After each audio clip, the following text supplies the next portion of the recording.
ভাত তো কিনে নিয়ে আসলে, ভাত তো খাবো না আমি এখন। মাতাল চুদা পাঠা সকাল সকাল বাংলা নিয়ে বসে পড়েছে। মানুষের রোজগার করে ধান্দা, ভাত খাওয়ার ধান্দা কি করে খাবার দাবার চলবে, আর শুয়োর বাচ্চা পাঠা একটা বাংলা নিয়ে বসা সকাল সকাল। এই গিন্নি দেখো, কোনো উল্টাপাল্টা কথা বলবে না আমার বাংলার নামে, সেটা ভেঙে দেবো কিন্তু। কি বললে তুমি? আমার সেটা ভাঙবে? হ্যাঁ, তা নয় তো কি, আমার বাংলার নামে কোনো উল্টাপাল্টা কথা বললেই সেটা ভেঙে দেবো।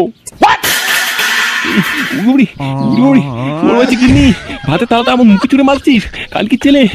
শুয়োর বাচ্চা মাতাল, বেরো বাড়ি থেকে। শুয়োর বাচ্চা, এই বাড়িতে আর তোর জায়গা নেই। শুয়োর বাচ্চা বেরো এখান থেকে। এই গার মেরেছে বাড়া, আমার বাড়ি থেকে আমাকে তাড়িয়ে দিচ্ছে বাড়া। শুয়োর বাচ্চা মাগি আমার বাড়িতে থেকে আমাকে দম দেওয়া হচ্ছে, আমাকে বের করে দেওয়া হচ্ছে। শুয়োর বাচ্চা বাবলা চুদা পাঠা, বেরো এখান থেকে, আমার বাড়ি থেকে বেরো বলছি। শুয়োর বাচ্চা। আচ্ছা ঠিক আছে, বেরিয়ে যাচ্ছে এই বাড়ি থেকে। শুয়োর বাচ্চা, এই বাড়িতে আমার কোনো সম্মান নেই, নতুন বিয়ে করে নেবো বাড়া।